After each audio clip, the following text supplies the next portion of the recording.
आपल्याला today write a program to count the total numbers of ovals, consonant, digit and space from the given string. Given string मध्ये total numbers of ovals किती आहे, consonant किती आहे, digit किती आहे आणि space किती आहे काउंट करायचे using C program. The C use the standard library yesterday.h. Execution beginning start with. प्रोग्रामचे एक्झिक्युशन कुठून स्टार्ट होते, मेन फंक्शन. मेन बॉडीमध्ये स्ट्रिंग स्टोअर करताना डेटाचा टाईप कॅरेक्टर, स्ट्रिंग व्हेरिएबल एला साईज किती देतो आहे 100. 1 बाय 1 कॅरेक्टर रीड करण्यासाठी I. Count the total numbers of vowels. Vowels initially 0, कन्सोनंट 0, digit initially 0 आणि स्पेस पण इनिशियली किती असणार आहे 0 असणार आहे. तर first are enter the string. String enter करून घ्या. स्टेटमेंट देतो आहे enter the any string. Enter केलेली स्ट्रिंग होल लाईन रीड करण्यासाठी आपल्याला फंक्शन दिलेलं आहे गेट एस. कन्सिडर करा आपली स्ट्रिंग आहे हाय अमोल 1 2 3 4 5 गिवन स्ट्रिंग आहे. ह्या स्ट्रिंगमध्ये आपल्याला total numbers of vowels, consonant, digit, space किती हे काउंट करायचे आहे. तर 1 बाय 1 कॅरेक्टर रीड करण्यासाठी i initialise 0.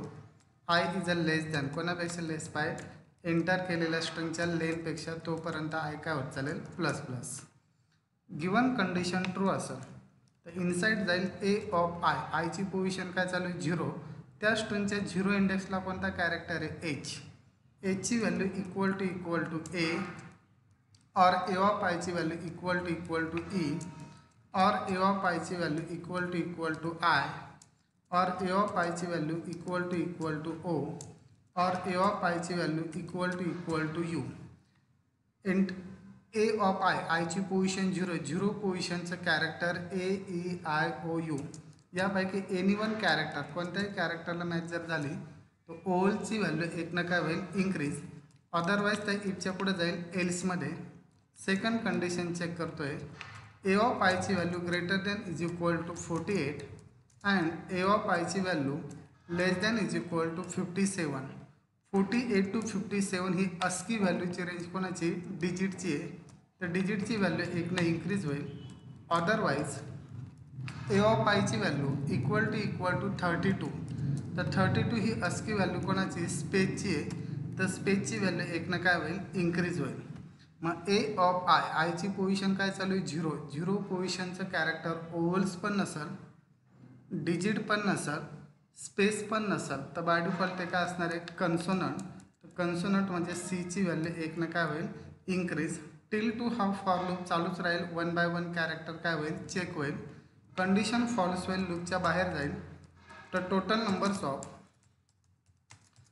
Numbers of vowels is equal to percent D.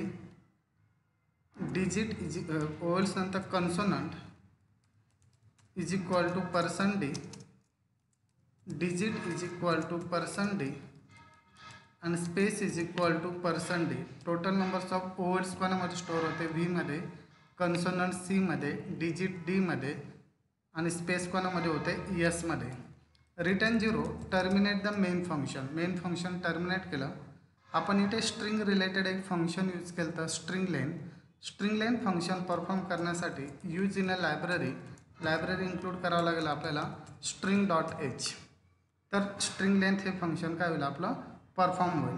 तर एंटर केलेल्या स्ट्रिंगमध्ये total numbers of vowels, consonant, digit किती हे काय करायचं होतं आपल्याला काउंट करायचं होतं. ॲप्लिकेशन एक्झिक्यूट करतो आहे. तर enter the any string. For example string आहे आपली हाय अमोल 1 2 3 4 5. गिवन स्ट्रिंगमध्ये टोटल नंबर्स ऑफ ओवल्स भेटले आपल्याला 3, कन्सोनंट 3, डिजिट 5 आणि स्पेस किती भेटले आपल्याला 2 भेटले.